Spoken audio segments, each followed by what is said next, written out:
tous. Merci pour votre accueil et puis pour votre confiance. Donc, je vais essayer de répondre au maximum aux questions que vous me posez sur le thème, notamment des nouveaux médias et puis aussi des perspectives finalement pour les années qui viennent. Voilà, dans mon premier propos, puis après vous aurez peut-être des questions plus précises.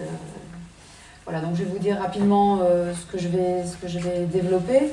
Donc je vais d'abord vous parler, sinon de moi, ça a été fait, puis c'est pas forcément le plus intéressant, mais peut-être de l'école et de la formation des jeunes journalistes, parce qu'il y a effectivement pas mal de responsabilités finalement qu'on a aujourd'hui quand on forme les journalistes de demain. Ensuite, je vous parlerai de ce qui, selon moi, a changé ces dernières années, les grandes évolutions et qui nous amènent à la situation actuelle. Et peut-être les questions qui se posent. Alors à chaque fois, les questions qui se posent à la profession de journaliste, aux rédactions, mais à mon avis qui se posent aussi plus largement au public, aux institutions, etc. C'est un ensemble. Voilà. Après, je vais évoquer un cas d'école qui est un petit peu triste, mais qui est en fait la très courte aventure de l'hebdomadaire qui s'appelle Hebdo, qui a été créé il y a quelques semaines et qui n'existe déjà plus, parce que je trouve qu'il y a pas mal de questions autour de cette naissance et de cette fin très prématurée qui illustrent finalement la question actuelle autour des médias, même si on est un tout petit peu loin des nouveaux médias, puisque là pour le coup c'était vraiment un journal papier, sans site internet, etc. Donc, mais avec les réseaux sociaux. Vous avez beaucoup travaillé sur les réseaux sociaux, donc il y avait des choses à dire. J'aborderai un petit peu la défiance du public, chose que vous avez peut-être vue déjà avec Patrick Evenot à la dernière conférence, mais qui sont des questions qui se posent aussi pour les jeunes journalistes et donc qui sont intégrées à la formation. Bien sûr les fake news, et puis j'ai essayé de terminer de façon un peu positive, parce que je pense qu'il y a quand même des raisons d'espérer. Il y a notamment une vraie mobilisation, je trouve, et de la profession, des éducateurs de façon un peu générale, notamment des enseignants, et puis des institutions aussi qui sont conscientes des difficultés qui sont, encore une fois, des difficultés qui ne concernent pas seulement la profession de journaliste. Il n'y a rien de corporatiste là-dedans, c'est vraiment c'est une responsabilité commune, finalement, collective, de s'intéresser à la diffusion de l'information et aux bonnes sources d'information. Donc en quelques mots, je vais vous expliquer en quoi consiste ma mission à l'ESJ Lille. Donc en France, la particularité de la France pour la formation des journalistes, c'est que les écoles sont des écoles professionnelles qui sont d'une certaine manière visées par la profession. Donc en France, il y a 14 écoles qui sont reconnues par la profession, dont l'ESJ Lille, mais pas la seule. Il y a le CFJ à Paris, il y a l'école de journalisme de Sciences Po à Paris, il y a une école à Bordeaux, à Strasbourg, etc. Il y a 14 formations qui sont, avec un certain nombre de critères, finalement, on dit, voilà, ces formations-là correspondent aux attentes de la profession. Donc c'est une commission paritaire avec les patrons de presse, les syndicats de journalistes, etc. C'est important, notamment nous, quand on est dans les salons de l'étudiant, etc., que les jeunes nous demandent qu'est-ce que je peux faire comme étude pour être journaliste. Évidemment, on pense que l'ESJ Lille n'est pas forcément la moins intéressante, évidemment, mais c'est globalement ce qu'on renvoie vers les jeunes, c'est une école reconnue par la profession. Parce que sinon, vous avez une centaine de formations au journalisme dans des écoles privées ou des cycles universitaires, mais qui sont soit pas forcément de très bonne qualité, soit qui sont des études plus théoriques. La particularité de ces écoles de journalisme, c'est qu'elles sont professionnelles, c'est-à-dire que les étudiants y arrivent à Bac plus 3-4, et pendant leurs 2 années de master, en fait, font comme dans des rédactions. C'est-à-dire c'est extrêmement pratique. Alors, pas seulement des outils, c'est-à-dire comment on filme, comment on enregistre, comment on rédige un papier, etc. C'est aussi toutes les questions qui se posent à la production d'informations. Quand on a, je vais prendre juste un exemple, la session sur l'interview, bien sûr, on va expliquer comment on rédige une interview, mais on va expliquer tout l'environnement. Comment on contacte les gens, quel respect on a vis-à-vis de ses interlocuteurs. Par exemple, tout bêtement, le fait de dire qu'on est journaliste. On n'interviewe pas dans la rue quelqu'un en se faisant passer pour quelqu'un d'autre. On doit toujours expliquer qu'on est journaliste. C'est-à-dire qu'il faut une relation équilibrée et honnête vis-à-vis de son interlocuteur. Vous voyez, donc chaque fois qu'on forme sur la technique, on forme aussi sur les pratiques professionnelles, la déontologie, etc. Donc ça, c'est très important de comprendre que nos étudiants sont formés de façon très pratique, mais aussi avec une réflexion autour de la pratique du métier. Donc bon, l'ESJ, c'est une école qui est née en 1924, donc qui est très ancienne.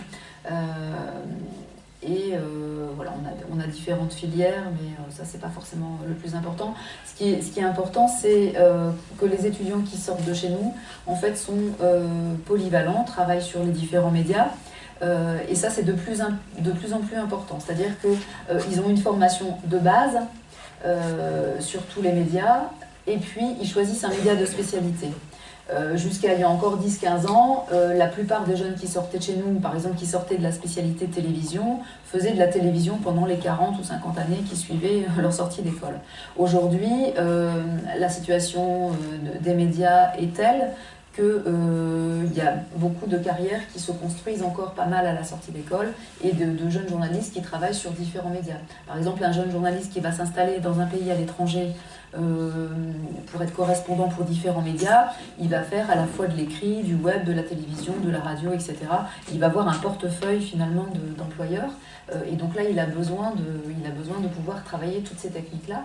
Et surtout, le web, le numérique, finalement a rendu un peu plus poreuses les frontières entre les différents médias. Puisqu'aujourd'hui, un journaliste qui va travailler dans un titre, par exemple comme Le Monde, qui est un titre au départ, un titre papier, a aujourd'hui un service web évidemment très, très développé. Et donc les jeunes journalistes qui doivent intégrer une rédaction comme celle-là doivent être tout à fait compétents en images, en son, sur les réseaux sociaux, etc. Donc on a vraiment le numérique qui a vraiment un peu uniformisé finalement ces apprentissages. Donc voilà, donc ça a fait forcément évoluer aussi nos enseignements. Alors, je vous parlais de technique, mais dans les enseignements et les formations journalistes, on travaille énormément sur les questions qui sont plus générales, qui sont des questions de pratique professionnelle et de déontologie. C'est-à-dire que les étudiants sont formés aux règles qui sont les leurs quand ils sont journalistes sur le terrain. Ils sont également formés à la manière dont on va traiter un sujet. On fait pas mal de sessions, on invite beaucoup de journalistes qui viennent expliquer, par exemple, qui vont venir nous expliquer comment on traite la Turquie quand on est correspondant à Istanbul pendant quelques années et comment c'est pas forcément facile d'être journaliste dans des pays où la Turquie aujourd'hui c'est la plus grande prison de journalistes qui existe. Alors c'est pas forcément les journalistes français qui sont emprisonnés, ce sont plutôt les journalistes turcs, mais les journalistes français qui travaillent là-bas sont soumis à des difficultés qui sont pas les mêmes que s'ils travaillaient en France par exemple. Donc on fait venir énormément de professionnels pour que les étudiants aient à la fois des techniques, mais à la fois une très bonne connaissance dans leur futur environnement professionnel et qu'ils sachent où ils vont. Et aussi, et donc là c'est peut-être ce qui nous intéresse aujourd'hui, on a à cœur de les former sur le respect de leurs interlocuteurs. Alors ça peut aller sur des choses assez triviales, comme par exemple quand vous allez faire un sujet. Là hier on a fêté la sortie du magazine des étudiants, et donc les étudiants, quand ils ont réalisé leur reportage, ont probablement promis à leurs interlocuteurs de leur envoyer le magazine. Ça c'est assez classique, c'est-à-dire que c'est un échange. Et donc hier j'ai rappelé aux étudiants qu'il fallait le faire. C'est pas quand on l'avait dit, c'est-à-dire quand on est en attente d'une interview, donc on promet effectivement d'envoyer le papier. Je leur ai dit qu'il fallait le faire, que c'était un petit élément, mais qu'effectivement on avait parfois mauvaise presse quand on s'était engagé à quelque chose et puis que finalement ça se faisait pas. Donc ça c'est, j'allais dire, assez trivial, c'est peut-être un détail, mais globalement c'est le respect de ses interlocuteurs. Un interlocuteur qui vous donne des documents par exemple que vous reproduisez, vous lui restituez ces documents, et souvent on explique aux étudiants qu'il y a des gens qui sont formés aux relations avec les journalistes, qui font du média training, donc tous les gens qui ont du pouvoir, les politiques, etc. Où ils sont formés et ils savent très bien quand ils parlent aux journalistes les enjeux, ce qui les attend, etc. C'est moins vrai pour les gens qui n'ont pas l'habitude de parler aux journalistes et qui peuvent parfois, en toute bonne foi, en toute bonne volonté, être piégés finalement, c'est-à-dire dire des choses qui ne sont pas forcément, qui peuvent les mettre en difficulté, etc. Et finalement, ce sont les journalistes eux-mêmes qui doivent faire cette espèce de, comment dire, je ne vais pas dire de protection, mais cette espèce qui ont la responsabilité finalement des propos que leurs interlocuteurs tiennent. Donc on travaille beaucoup sur ces questions-là, hein, sur cet environnement-là, ces pratiques. Et je pense que ça contribue peut-être à réduire un petit peu le fossé qui nous sépare, qui sépare les journalistes, les rédactions du public, hein, puisque vous le savez, je pense que notre cote de popularité est à peu près équivalente à celle des huissiers de justice. Et voilà, on est vraiment très très mal aimé pour des raisons qu'on pourra voir, hein, qui peuvent s'expliquer en partie, mais qui s'expliquent aussi par une méconnaissance peut-être des contraintes qu'ont les journalistes aujourd'hui. Voilà, donc globalement, les formations, voilà, les écoles de journalisme travaillent dans ces directions-là, la nôtre, mais bien sûr les autres reconnus également. Alors il faut savoir qu'il y a aussi beaucoup de journalistes en activité qui ne sont pas passés par une école de journalisme reconnue, c'est-à-dire que c'est une profession qui plus jadis qu'aujourd'hui, mais accueillait des gens qui venaient de différents univers, en fait. Hein. Et c'était plutôt bien, finalement, qu'on retrouve des rédactions qui correspondaient à la population, en fait, hein, qui avaient plus de liens avec la population. Alors aujourd'hui, c'est un petit peu différent parce que vous savez, les bons nombres de médias sont sinon en difficulté, en tout cas dans une économie qui est assez fragile, et donc il y a moins de recrutement aujourd'hui, évidemment, les rédactions sont moins importantes, il y a moins de journalistes. Hein. Depuis 2-3 ans, le nombre de cartes de presse en France chaque année diminue. On est à peu près à 35 000 cartes de presse aujourd'hui en France, mais ça baisse légèrement. Hein. Aujourd'hui, la plupart des médias recrutent des journalistes qui sortent des écoles de journalisme reconnues. C'est pour ça que c'est important de savoir en quoi consiste cette formation, en quoi consiste la formation, et elle doit être de qualité, hein, puisque finalement c'est ce qui va renouveler les rédactions aujourd'hui. Voilà. Mais aujourd'hui, dans la situation actuelle, donc avec les journalistes qui sont là depuis longtemps, il y a à peu près 70% des journalistes en activité qui ne sortent pas d'écoles reconnues, hein, qui ont eu une formation sur le tas, une formation universitaire, qui viennent d'horizons assez divers. Alors, mon deuxième point, c'était un petit peu ce qui avait changé ces dernières années. Alors, ce qui est important de savoir, c'est qu'il y a eu une vraie accélération de l'information avec l'information en continu, notamment les chaînes d'information en continu, BFM TV, CNews, et la chaîne radio, hein, qui est France Info, qui est finalement la première à avoir proposé de l'information en continu. Alors, ces chaînes, elles ne sont pas conçues pour être regardées pendant 12 heures d'affilée, en fait. Hein. Elles sont conçues pour en prendre connaissance quand il se passe quelque chose, par exemple comme hier, donc la prise d'otage.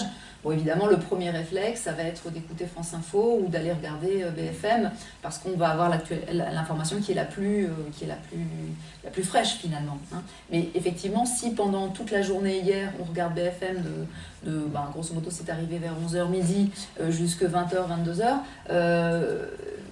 alors à la limite c'est intéressant parce que ça peut permettre une analyse intéressante. On voit bien qu'à un moment il y a un effet anxiogène en fait là-dessus, c'est-à-dire que on a donc ces informations qui tournent en boucle, qui parfois font un petit peu sourire si le sujet prêtait à sourire, parce que vous avez un moment où vous n'avez pas d'information, c'est-à-dire vous avez une caméra qui est devant un lieu, il ne se passe rien, et il n'empêche qu'il faut quand même alimenter, il faut quand même donner des choses. C'est à ce moment-là que les journalistes téléphonent, essayent d'avoir des témoignages avec toutes les questions qui se sont posées, notamment au moment des attentats. Sur l'épicerie, voilà, on téléphone à des gens, et on met en danger éventuellement des otages. Hein, c'est la question qui s'était posée à l'époque. On voit bien aujourd'hui qu'on a tiré les enseignements, c'est pour ça qu'il y a quand même pas mal de raisons d'espérer. On a tiré les enseignements de la couverture des attentats. Je ne sais pas si Patrick Evenot vous en a parlé lors de la dernière conférence, mais par exemple l'ODI, donc l'organisme dont il est responsable, a organisé un séminaire, a fait une étude assez fine de la manière dont les médias avaient traité les différents attentats. Et donc après, ces études-là, elles ne restent pas lettres mortes dans les rédactions et dans les écoles de journalisme aussi. C'est-à-dire qu'on les étudie et il y a des meilleures pratiques qu'on essaye de mettre en place.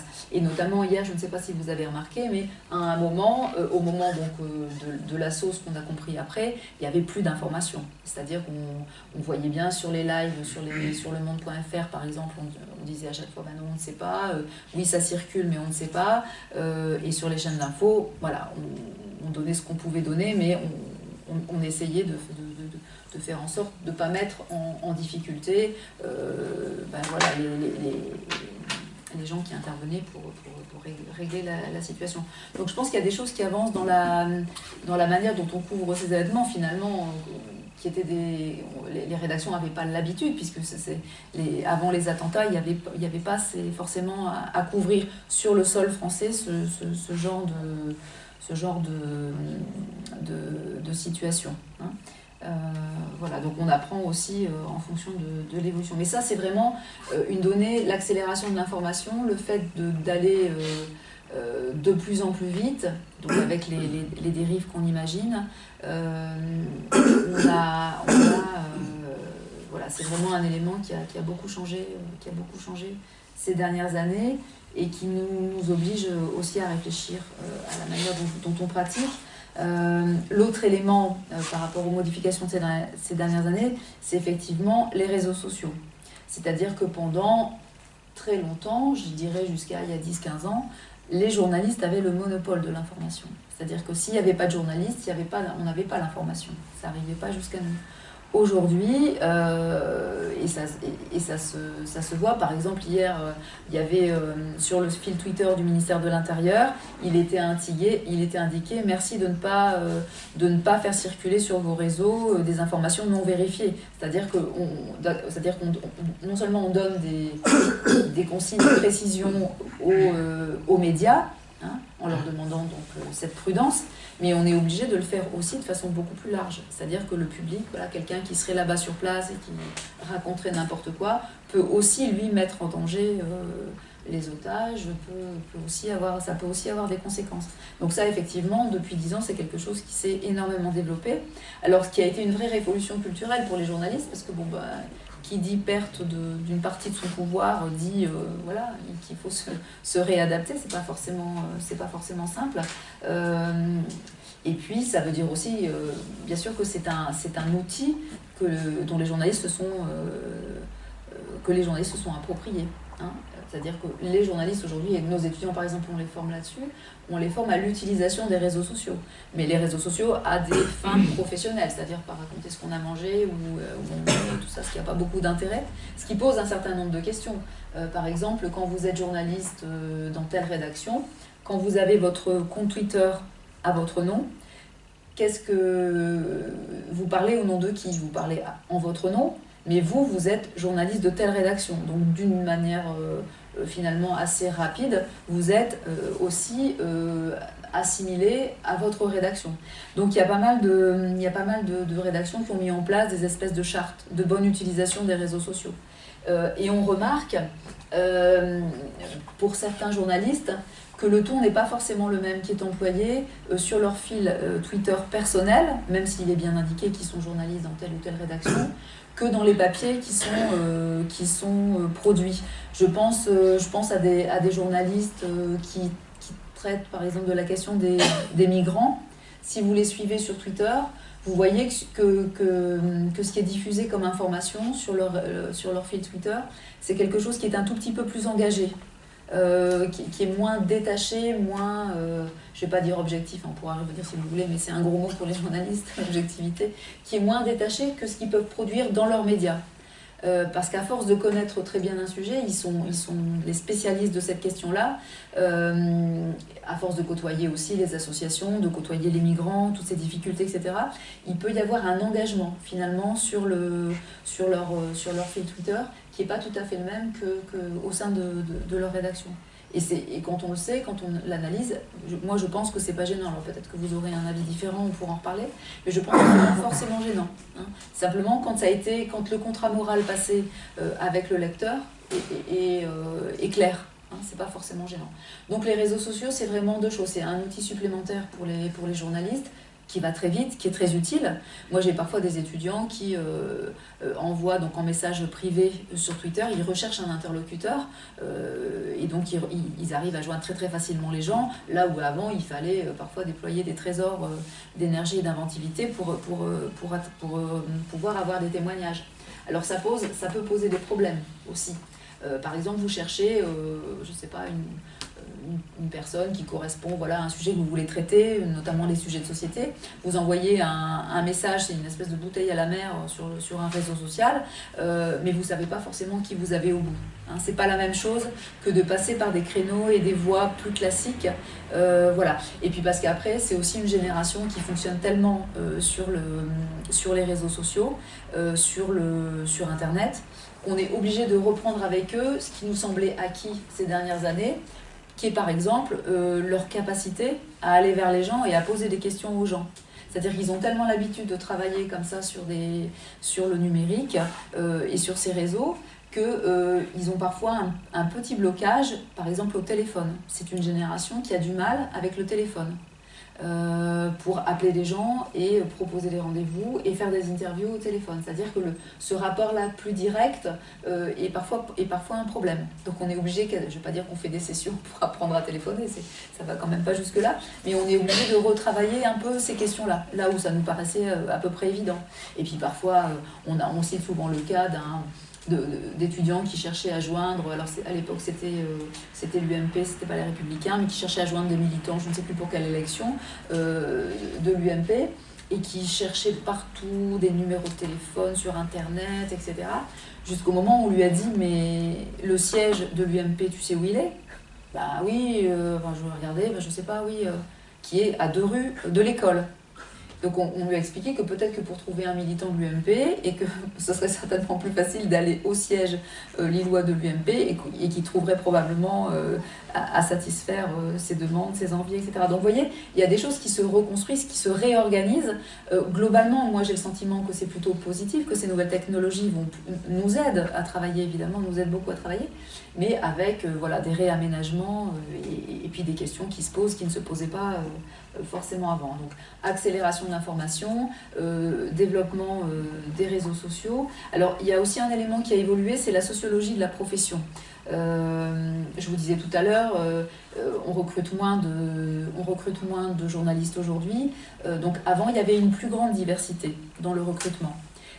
Et on avait des gens qui venaient de différents milieux, alors qui venaient de différents horizons peut-être de formation initiale. Nous, on a essentiellement des étudiants qui viennent de sciences politiques. On a beaucoup d'étudiants qui viennent de sciences politiques, un peu d'histoire. Mais par exemple, on a peu d'étudiants qui ont fait des études d'économie au départ.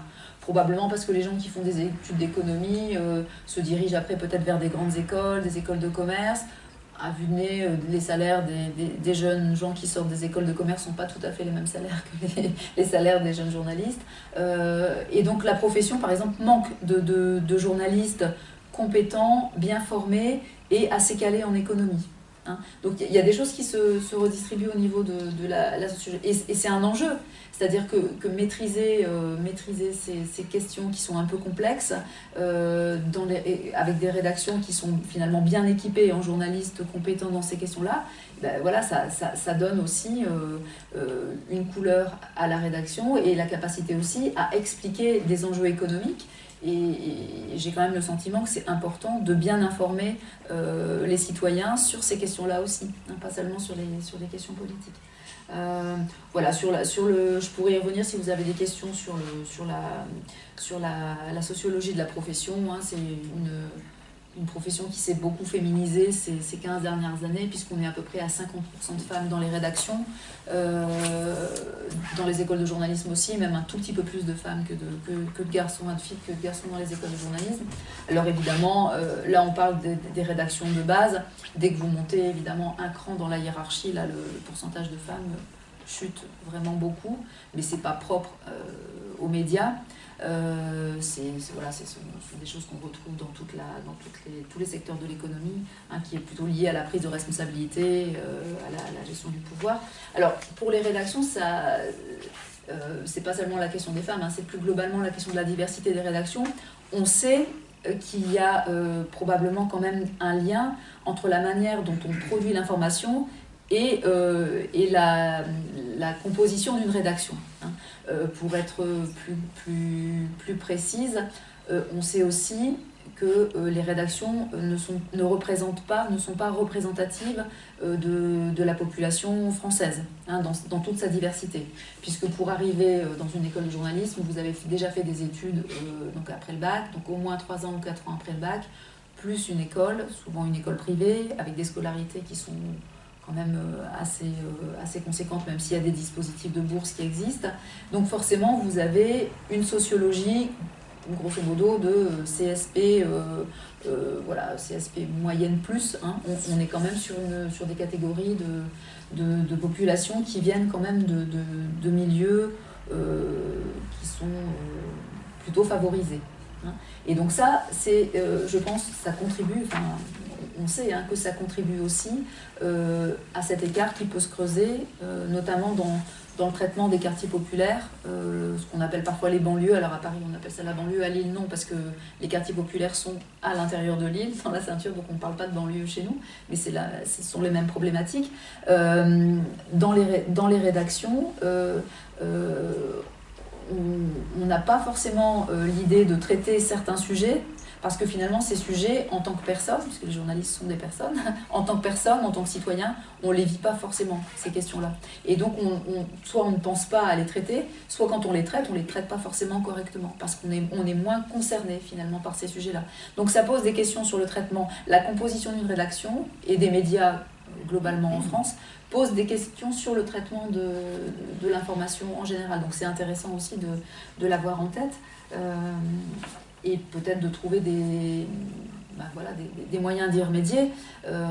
Nous, par exemple, on a une prépa égalité des chances. Le CFJ à Paris a un dispositif qui s'appelle la chance au concours et qui a pour objectif, ces dispositifs ont pour objectif de préparer des étudiants boursiers pour réussir les concours des écoles de journalisme. Alors c'est une petite pierre à l'édifice, mais bon, si chacun fait son petit chemin, peut-être qu'on pourra bouger les lignes. L'idée, c'est de pouvoir intégrer à terme, et ça se fait assez bien, dans la profession, des gens qui viennent de quartiers plus populaires et qui donc vont pouvoir traiter de façon peut-être un peu plus comment dire, de façon un peu plus juste, toutes les questions qui préoccupent les lecteurs, les auditeurs et les téléspectateurs. Donc ça, on est assez attaché à ça. Et alors, dernier élément peut-être de modification dans la sociologie de la profession, c'est qu'il y a une vraie professionnalisation des communicants. Alors, c'est-à-dire des interlocuteurs des journalistes. Hein. Avant, vous aviez toujours dans les associations, dans les institutions, etc., quelqu'un qui était chargé des relations avec les journalistes. Hein, voilà.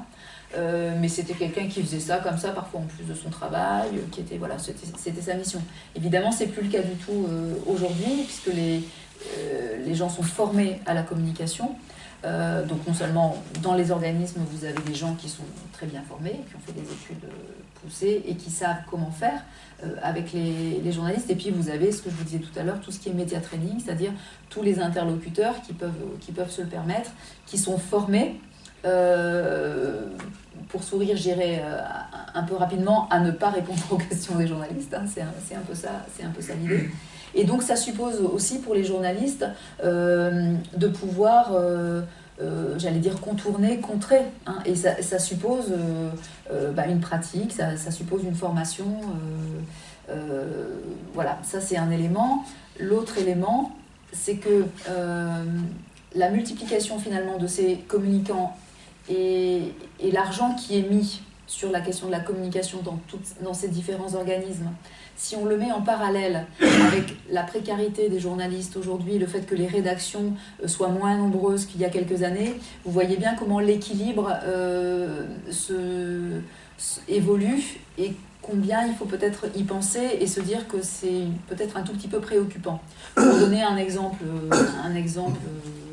assez concret, dans les rédactions, les journalistes sont abreuvés de dossiers de presse. Voilà, qui arrivent sous formes diverses. le principe n'est pas de publier une extenso, un communiqué de presse ou un dossier de presse. Évidemment, l'idée, c'est une source d'information. Hein, le dossier de presse est une source d'information à partir de laquelle on va faire son travail de journaliste.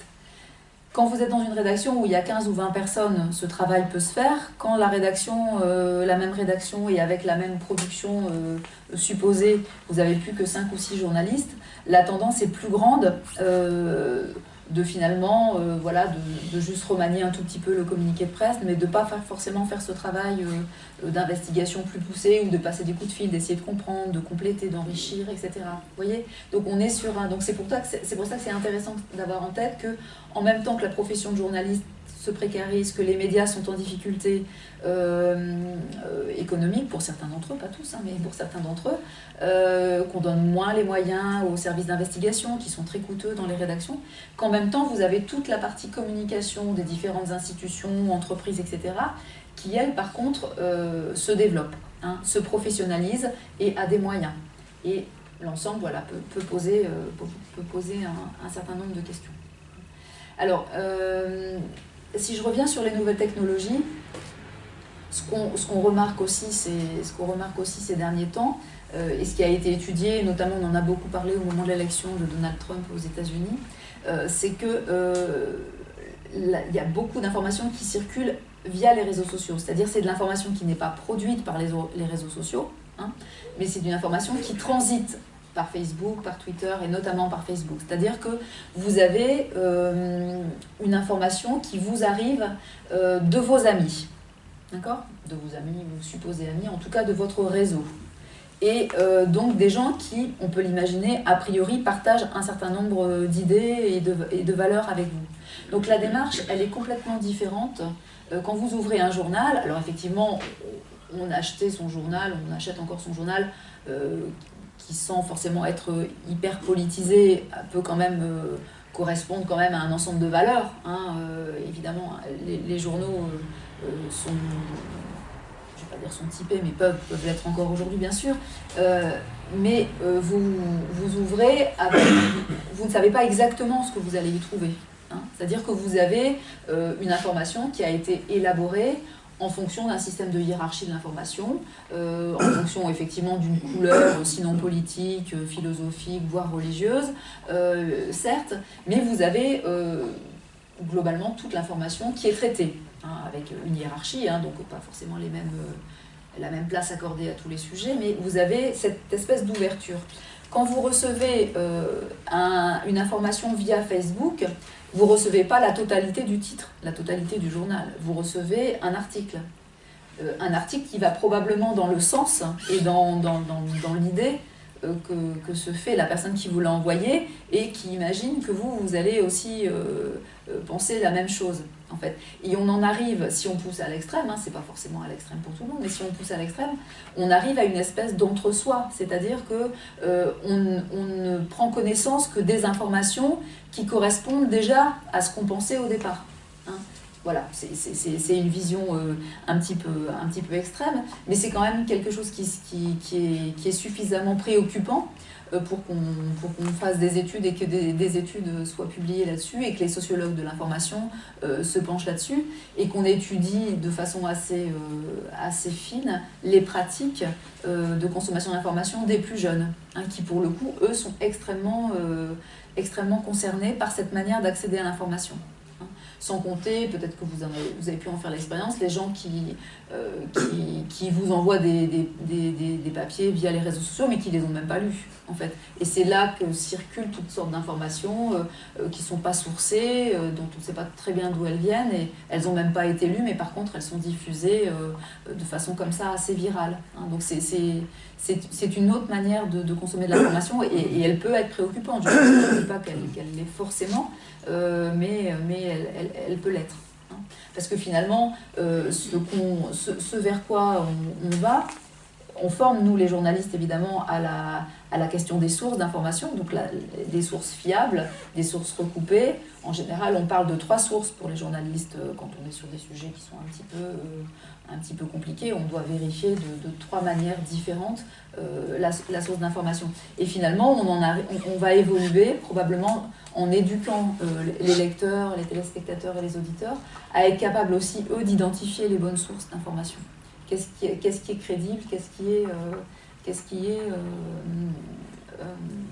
fiable. Et un dernier petit élément aussi qui peut peut-être jouer, toujours dans la même idée que les rédactions sont moins pléthoriques qu'il y a quelques années, c'est qu'on a de moins en moins de journalistes spécialisés. C'est-à-dire comme on peut changer d'un service, on peut être muté d'un service à l'autre, etc., vous n'allez pas rester à la rubrique santé pendant 40 ans. Or, quand vous étiez à la rubrique santé, au bout de quelques années, vous aviez une expertise suffisante pour pouvoir faire le tri, notamment dans des informations qui étaient un petit peu erronées ou un petit peu orientées. Vous aviez finalement suffisamment... Alors, il y a encore évidemment beaucoup de journalistes spécialisés en France, mais il y en a moins. On est plus dans un profil de journaliste hyper polyvalent sur les techniques, comme je vous disais tout à l'heure, mais aussi sur les thématiques. Ce qui est d'ailleurs ce qu'on fait nous à l'école. On forme des journalistes polyvalents sur les techniques et sur les thématiques, sachant qu'on leur conseille, nous, aux étudiants, de développer aussi une expertise. Alors je vous parlais tout à l'heure de l'économie, mais ça peut être le sport, ça peut être les questions de santé, ça peut être différents thèmes. Mais c'est important aussi qu'on ait dans les rédactions des journalistes qui connaissent très bien les sujets. Alors, les grands médias, bien sûr, ont leurs journalistes spécialisés. Par exemple, au Monde, il y a une journaliste qui s'occupe des questions des migrants, par exemple. Vous n'allez pas avoir, si je cite La Voix du Nord, par exemple, vous n'allez pas avoir à La Voix du Nord un journaliste qui est spécialisé dans ces questions-là. Vous n'aurez pas forcément dans toutes les rédactions, ça dépend de la taille de la rédaction, de l'objectif aussi, du projet éditorial, etc. Mais forcément, un journaliste qui ne traite que d'un sujet sous toutes ses latitudes pendant plusieurs années, finit par avoir une expertise qui lui donne vraiment un crédit et qui lui donne la capacité de faire de l'investigation, de pouvoir faire le tri dans les informations, etc. Et c'est un journaliste qu'on ne va pas pouvoir mener en bateau aussi facilement qu'un journaliste qui est peut-être de bon niveau et de bonne foi, mais qui est passé d'un sujet éducation à un sujet politique, qui a fait un match de foot et qui finalement va aller interviewer des gens dans la rue sur un sujet d'actualité. Enfin, vous voyez, et donc à un moment, on peut pas, les journalistes hyper généralistes ne peuvent pas être compétents dans tous les domaines. Donc ça, c'est aussi une évolution qu'on suit d'assez près, mais qui est vraiment liée. Il n'y a pas comment dire, une volonté de déspécialiser les journalistes. Il y a simplement des conditions économiques qui font que, en bout de course, on a moins de journalistes spécialisés dans les rédactions, ce qui peut poser éventuellement ces problèmes. Alors, je voulais vous parler donc de l'hebdo, en fait, de ce journal qui a été créé. Alors, je ne sais pas si Patrick Evenot vous en a parlé un peu, pas du tout, parce que je trouve qu'il est un petit peu, qui résume un peu de différentes questions qui se posent à la profession. Donc je ne sais pas si certains d'entre vous le connaissent, si vous l'avez lu, peut-être même vous vous êtes abonné, bon, brièvement, mais voilà. Donc au départ, c'est un groupe de presse, c'est le groupe de presse qui fait la revue 21 et 6 mois, qui a été créé il y a quelques années, donc du long portage, du papier, sans publicité, avec une diffusion dans les librairies et pas avec Prestalis et tous les problèmes de diffusion de la presse qu'on a aujourd'hui. Et donc ça a été un grand succès, vraiment un très grand succès. Ça correspondait vraiment à une attente. Donc c'était il y a une dizaine d'années, ça correspondait vraiment à une attente du public, de faire du long format, de ne pas être justement sous les feux de l'actualité, de traiter vite les sujets puis de passer à autre chose. C'était du long format, donc avec des journalistes qui allaient sur le terrain, pas mal d'international. Voilà, donc ça a très bien marché. Et puis ils ont eu l'idée, probablement il y a 2-3 ans, de créer un hebdomadaire. Alors pas sur les mêmes bases évidemment, puisqu'on ne fait pas la même chose pour un magazine qui va paraître 4 fois dans l'année et puis sur un hebdomadaire, c'est évidemment pas la même chose, mais quand même avec je dirais une philosophie approchante. L'idée c'était pas de publicité, donc un journaliste complètement indépendant, un journal complètement indépendant, et puis de pouvoir parler finalement de ce qui préoccupe les gens, et pas forcément d'être suiveur dans l'information. C'est-à-dire qu'à un moment, tout le monde fait un sujet là-dessus. Donc vous avez l'Express, Le Point, l'Obs, voilà, tous les magazines, voilà, et toutes les radios, les télé, tout le monde parle de la même chose. Puis après, on oublie. Alors ça, les lecteurs nous reprochent beaucoup, hein, ce fameux droit de suite. C'est-à-dire on parle beaucoup de quelque chose, puis après, on n'en a plus parlé du tout. Donc voilà, finalement, on ne sait pas, est-ce que ça s'est arrangé, pas arrangé, on n'en sait rien. Vous voyez, donc ça, c'est aussi un reproche qui est fait. Donc là, l'hebdo, on part de ce principe-là, avec des correspondants dans les régions. Donc essayez d'éviter le parisianisme. Hein, c'est pas parce que les sujets préoccupent Paris que ça préoccupe tout le pays. Donc avec vraiment, avec cette philosophie. Et puis ça n'a pas marché. Voilà, ça n'a pas marché. Alors, bon, ils s'en sont expliqués, hein, ils n'ont pas trouvé leurs lecteurs. Mais quand on n'a pas de publicité et qu'on ne trouve pas ses lecteurs, bah, ça ne peut pas tenir longtemps, quoi. Ça ne tient même pas longtemps du tout, parce que là, c'est vraiment fulgurant. Enfin, 2 mois, j'ai pas souvenir d'avoir vu ça, un journal qui... J'informe. D'accord. J'informe. D'accord. Bien, j'informe. Oui. D'accord. Qui n'a pas tenu longtemps non plus. D'accord. 3 mois. De 3 mois. Et donc là, alors aussi avec une exigence, ils avaient une exigence sur le contenu. Donc qui dit exigence sur le contenu dit des moyens. Et donc avec quand même avec une rédaction qui était assez importante. Et puis avec des journalistes qui avaient de l'expérience, qui venaient d'ailleurs, qu'on est allé débaucher. Et que donc on doit payer au moins à hauteur du salaire précédent. Et donc vraiment un projet vraiment ambitieux. Et puis un travail, donc là on rejoint la question des réseaux sociaux, parce qu'eux ils avaient fait le choix de ne pas spécialement faire de site internet, enfin voilà, il y avait un site, mais je veux dire pas de travailler l'information à la fois sur le numérique et à la fois sur le papier, c'était vraiment un journal papier. Mais par contre ils ont beaucoup travaillé avec les réseaux sociaux, dans les liens avec le public, hein, c'est-à-dire utiliser les réseaux sociaux comme outil pour effectivement, finalement, essayer de prendre le pouls du pays, essayer de comprendre les sujets qui préoccupent les gens, hein, et de pouvoir adapter les sujets aux questions qui préoccupent les gens. Alors bon, on pourra revenir si vous avez des questions. Visiblement, ils n'ont pas trouvé ce qui préoccupait les gens, en tout cas pas en nombre suffisant pour pouvoir poursuivre l'aventure. Et en même temps, ça pose aussi la question d'un média sans publicité. Hein. Et donc ça pose la question, alors là je ne sais pas si Patrick Hénault en a parlé, je pense qu'il vous a parlé de l'indépendance et de la dépendance des médias. Là pour le coup je ne vais pas y revenir, mais vous savez que globalement les médias privés appartiennent à des grands groupes industriels et que des médias strictement indépendants en France, il n'y en a pas beaucoup. Hein, il n'y en a pas beaucoup. Et donc bon, ça en était un, et voilà, un de moins. Vous avez le cas, celui qu'on cite le plus, c'est Mediapart, hein, qui a été aussi, puisqu'ils viennent de fêter leurs 10 ans, donc qui a été créé il y a 10 ans, contre toute attente. Enfin, personne n'y croyait, hein. Bon, eux je pense qu'ils y croyaient, mais un site internet sur abonnement, sans publicité, à l'époque où on pensait que l'information était gratuite, hein, évidemment, nous journalistes on sait que l'information n'est pas gratuite, qu'elle a un coût, mais on était quand même dans une espèce d'état d'esprit que l'information, effectivement, il suffisait d'aller sur internet, d'ouvrir sa télé, sa radio, etc. Sauf que tout ça se paye d'une manière ou d'une autre, par la publicité ou par des financements de l'État pour ce qui est service public. Mais donc, ça c'est un élément qu'il faut aussi avoir en tête, c'est-à-dire les médias en France sont pour la plupart pas indépendants. Alors c'est vrai que parfois on vient vers nous en disant voilà, c'est quand même très très grave. Voilà, c'est pas sans conséquence. Simplement, c'est vrai qu'en France, on est quand même il y a une pluralité de l'information, il y a des sources d'information qui sont quand même très très larges et qui est quand même possible, je pense, pour un citoyen qui s'en donne un peu les moyens intellectuels et peut-être financiers aussi, d'avoir une information qui est relativement juste, hein, avec différentes sources d'information possibles. Mais on pourra y revenir aussi. Je ne sais pas si c'est un point de vue que vous partagez.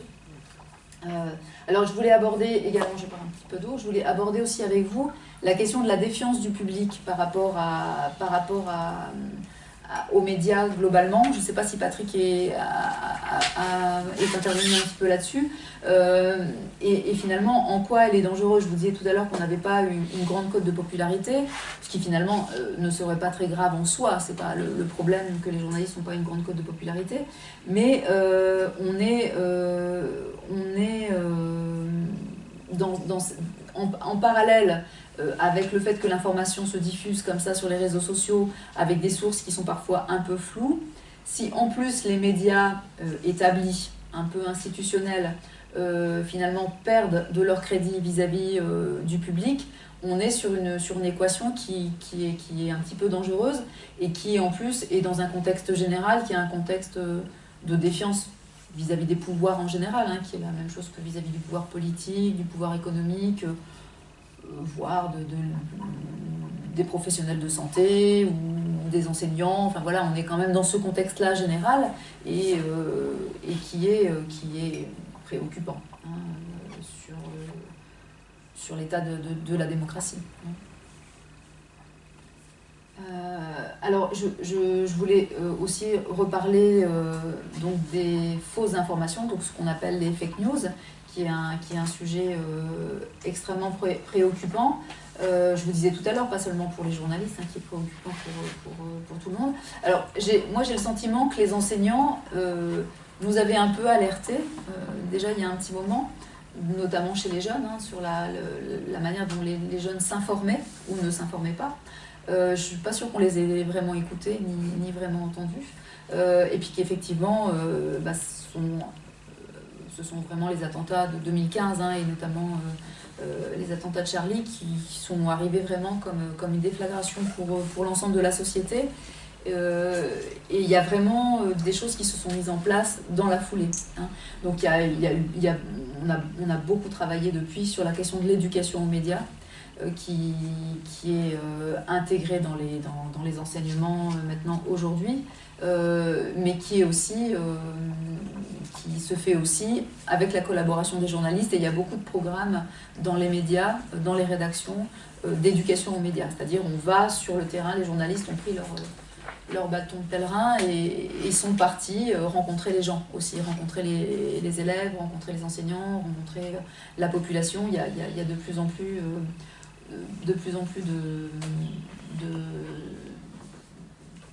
de dispositifs qui existent, et j'y reviendrai après si ça vous intéresse, qu'on revienne un petit peu là-dessus.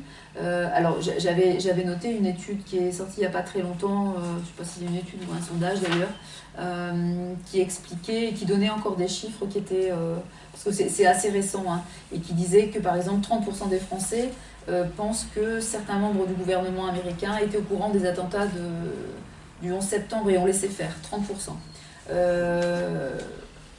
Encore 20% pensent qu'il y a des zones d'ombre autour des attentats contre Charlie. Il y a beaucoup de fake news qui circulent autour des questions de santé, hein. Ça aussi, c'est une question problématique. Voilà, presque la moitié des Français pensent que le ministère de la Santé est de mèche avec l'industrie pharmaceutique, hein. Alors, ça tombe pas du ciel, hein, ça vient pas comme ça, hein, ça vient aussi parce que y a des scandales qui sont sortis et qui étaient, voilà, et qu'il y a eu des mauvaises pratiques de part et d'autre, y compris dans le secteur de la santé, qui fait que par extension, que par méconnaissance, il y a une suspicion qui s'est développée et qui pose problème. Notamment, on l'a vu, alors là pour le coup je trouve que les médias ont plutôt bien traité le sujet, sur la question des vaccins. À un moment il a fallu refaire des sujets un petit peu costauds, parce que on voit très concrètement comment la diffusion d'informations qui ne sont pas de bonne qualité, qui ne sont pas sourcées, ont des conséquences très concrètes sur les pratiques des Français. C'est-à-dire qu'il y a un taux de vaccination qui n'est pas satisfaisant pour un certain nombre de maladies et qui sont directement liées avec ces informations qui circulent et qui rendent suspicieuses ces informations. Donc on voit bien le lien entre la manière dont on traite certains sujets et puis donc là, pour le coup, les médias traditionnels sur les vaccins, on refait pas mal de dossiers assez précis, assez concrets avec des chiffres. qui permettait peut-être de donner en tout cas une information équilibrée. Après moi je ne suis pas du tout spécialiste, donc j'ai pas d'avis sur... Enfin j'ai un avis, mais il est pour moi. Mais je dis pas, voilà, par rapport au vaccin, je vais pas pouvoir dire qui a tort, qui a raison. Mais en tout cas, il est certain qu'à un moment, il y a une information qui est une information sourcée avec des chiffres, des choses qui sont très, très concrètes, très précises, et il y a des informations dont on ne sait pas trop d'où elles sortent, qui peuvent circuler de façon aussi importante que les informations crédibles. Et on voit, voilà, les conséquences que ça peut avoir. Alors, je voulais terminer avec, voilà, quand même l'idée qu'il y avait pas mal de raisons d'espérer. Alors, je vous disais tout à l'heure, bon, la France, c'est quand même, je reprends, la France est une démocratie, certes perfectible, mais il y a une pluralité d'informations. Ça, je pense qu'il faut le savoir enfin, il faut le savoir, il faut le dire, quand on est face à un public, je ne vais pas dire hostile, mais un public très, très critique des médias. Et c'est bien qu'on discute des médias et que tout le monde discute des médias, pas seulement les journalistes, hein, c'est vraiment très bien. Mais il y a une pluralité d'informations en France. Il y a un accès possible à différentes sources d'informations. Hein, mais bon, effectivement, on le disait tout à l'heure, les médias appartiennent à des industriels, globalement en France. Alors, comment ça se passe finalement concrètement quand un média appartient à un industriel ou à une grosse entreprise? En fait, il y a des garde-fous qui existent. C'est-à-dire que le système fait que normalement, il n'y a pas de porosité entre l'actionnaire d'un média et la rédaction. Il y a notamment des sociétés de journalistes, des sociétés de rédacteurs. Il y a une rédaction en chef qui est une direction de la rédaction qui embauche les journalistes, hein, et une rédaction en chef qui travaille sur l'éditorial, sur le projet, sur l'information. Qu'est-ce qu'on fait comme choix pour le journal du lendemain, quels sont les sujets qu'on va traiter, etc. Et le propriétaire ne vient pas à la conférence de rédaction en début de semaine pour dire voilà, vous allez traiter tel sujet. Alors, ces garde-fous existent, parfois ils doivent être consolidés. C'est ce qui s'est passé au moment de la grande grève d'ITélé, hein, de la rédaction d'ITélé, qui fait partie du groupe Bolloré.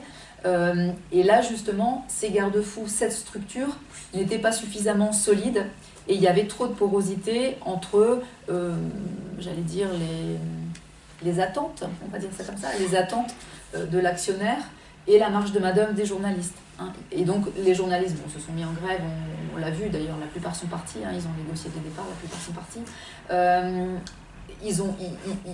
Ils réclamaient la création d'une structure moins poreuse, qui fasse écran finalement entre l'actionnaire et la rédaction. Mais bon, il ne faut pas être dupe. Pourquoi un industriel, sachant que les médias, on ne fait pas forcément fortune dans les médias, c'est une économie fragile. Pourquoi les industriels investiraient dans les médias si c'était juste pour soit perdre de l'argent, soit pas forcément en gagner beaucoup. Il y a forcément toujours un intérêt et un besoin derrière. Je pense que c'est pas facile pour un journaliste des Échos de faire une enquête fouillée sur LVMH. C'est quand même plus compliqué que pour un autre titre. Hein, donc même si les structures existent, si les garde-fous existent, ça reste quand même une préoccupation globalement, et pour la profession et pour le public, que les médias, finalement, voilà, en tout cas il y a une vigilance par rapport à cette indépendance des médias qui est importante. Alors donc là je ne vais pas revenir dessus, mais vous l'avez vu avec Patrick, ça c'est sûr, parce que c'est vraiment son bébé, c'est l'ODI, le fameux Observatoire de la déontologie de l'information. Alors là, cet organisme en fait fait un travail de recension en fait, hein, de tous les problèmes qui se posent dans le traitement de l'information. Donc c'est pas du tout le but de l'ODI, mais il y a des gens dans la profession qui aimeraient pouvoir créer une espèce de conseil de presse. Alors c'est pas du tout le cas de l'ODI, hein, mais c'est des questions qui circulent, qui sont des préoccupations. Vous voyez, comme une espèce de conseil de l'ordre des médecins. Alors, je ne vous cache pas que la profession est vent debout contre cette idée, c'est-à-dire qui pourrait dire voilà, aux journalistes, enfin qui pourrait mettre en cause tel journaliste dans sa manière d'avoir traité un sujet. Il n'empêche que parfois la manière dont l'information est traitée pose question, et il n'est pas indécent que le public, à un moment, puisse s'exprimer, en tout cas qu'il y ait un espace de dialogue, qui n'est pas dans notre esprit un espace de sanction, évidemment, parce que qui pour sanctionner, ça pose quand même plein de problèmes, cette question-là. Mais par contre, un espace de dialogue, un espace où on peut effectivement d'abord recenser ce que fait l'ODI, et puis après peut-être imaginer des rencontres, enfin voilà, en tout cas un espace de dialogue entre le public et puis les médias.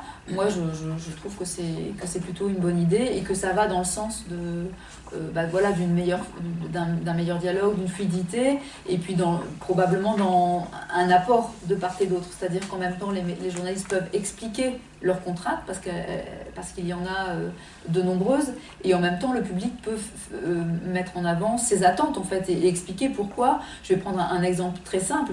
Dans les quartiers populaires, dans les banlieues, comme je disais tout à l'heure, le traitement de l'information n'est pas satisfaisant. On est tous d'accord là-dessus. C'est-à-dire que les rédactions y vont quand il y a le feu, mais par contre, on traite très mal, finalement, la banalité, l'ordinaire de ces quartiers. Or, l'ordinaire de ces quartiers existe. Il y a des associations, il y a des centres sociaux, on fait du soutien scolaire, il y a des écoles, il y a des commerces, etc.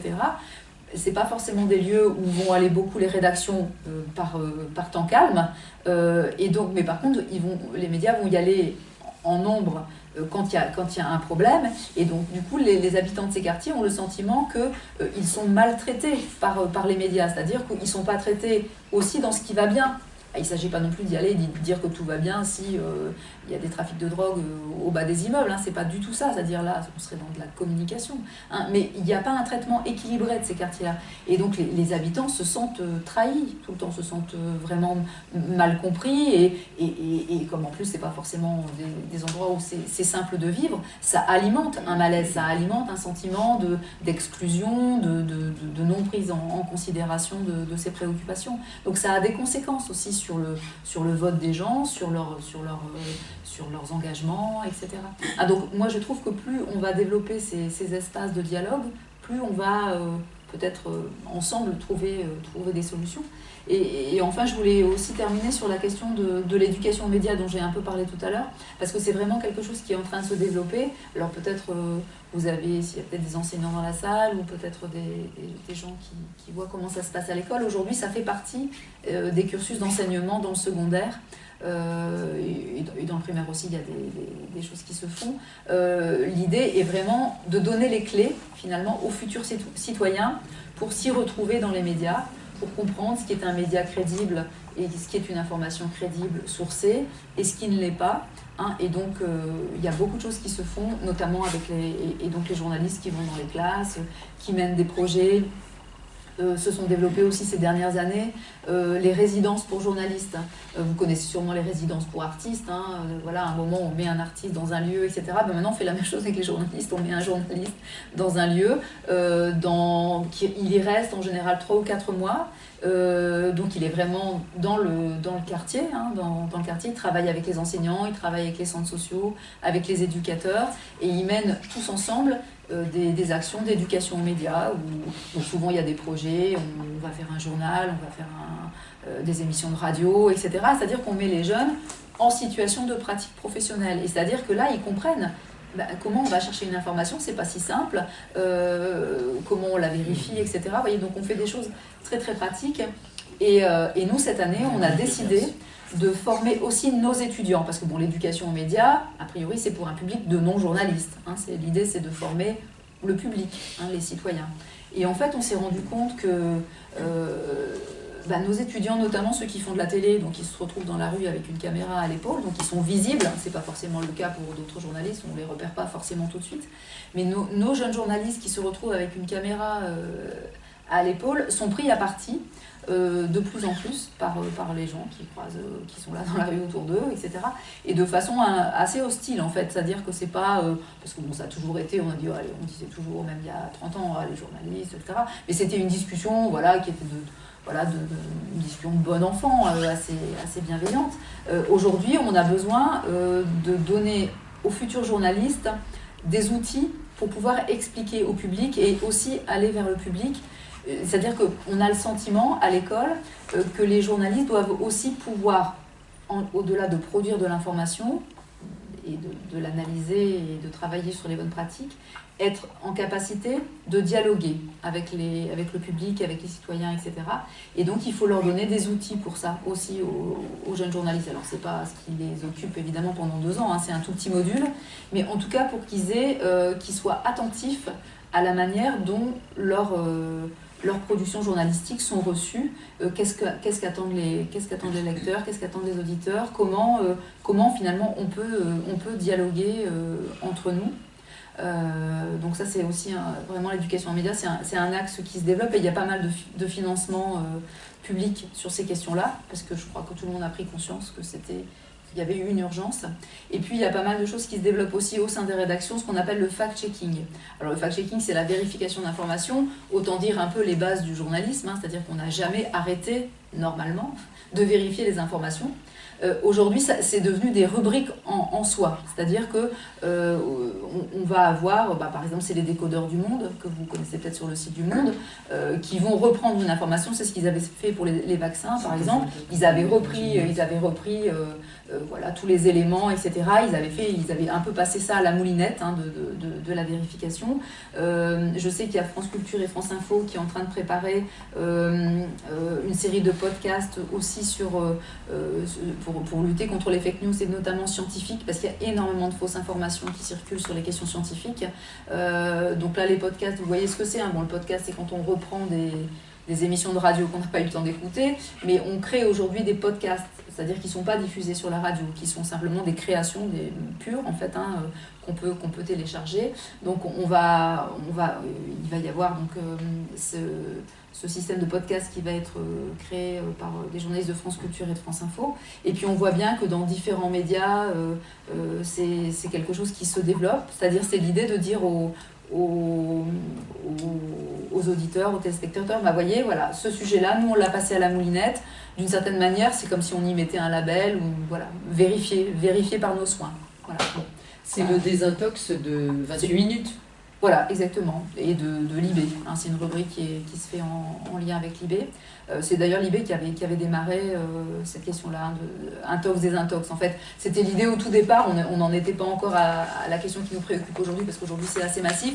Au départ, c'était simplement, quand un homme politique balance un chiffre lors d'un débat, on vérifie, et en général, on avait vraiment des très très mauvaises surprises sur l'utilisation des chiffres et des données, qu'en plus on peut toujours remettre à sa sauce et un peu orienter. Hein, mais voilà. Donc ça, c'est aussi quelque chose qui se développe, et ça aussi, ça me paraît être une des raisons d'espérer finalement, de cette prise de conscience et les moyens qui sont mis à la disposition du public, voilà, pour une meilleure rigueur, une meilleure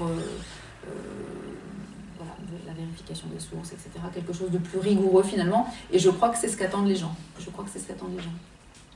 Voilà.